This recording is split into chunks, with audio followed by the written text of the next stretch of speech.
நமக்கு பேர் வாங்கி மாடு. ஓ கதிர் பேரு. கதிர். ஆமா. எல்லா மாட்டுக்கும் ஆடு ஆடு எல்லாத்துக்கும் பேர் இருக்கு. எல்லாத்துக்கும் பேர் இருக்கு. சொன்னா அப்படி கேட்கும். ட்ரை பண்ணி பாக்குறேன் பாருங்க ஒரு நிமிஷம். டேய் கதிர கதிர ஏய் கதிர ஏய் கதிர படிக்கல ஏய் படிக்கல படிக்கல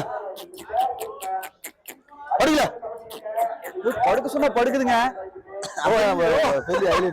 தலைவா என்ன தலைவா இப்படி பழக்க வச்சிருக்கீங்க? ஆனா கொஞ்சம் முன்னாடி போனவங்க சீரோப்ல தலைவர் தெரியாது. மக்கள் இங்க பாருங்க பேரு கதிரு. கதிரு படுற 4 டைம் சொன்னாப்புல 5ஆவது டைம் படுத்துருச்சுங்க. ஐயோ ஆனா ஒருத்தனே இப்ப புரியுதுண்ணே எதனால நீங்க வந்து கேரவன்லாம் வச்சிருக்கீங்கன்னு சொல்லி. அது மாட்டு மேல பாசம் பாசம். அதான் மக்கள் என்னதான் வந்து ஜல்லிக்கட்டுல பாஞ்சாலும் வளர்த்துறவங்க கிட்ட அன்பாதான் இருக்குது. ஓகே சூப்பர்ண்ணே வேற மாதிரிண்ணே.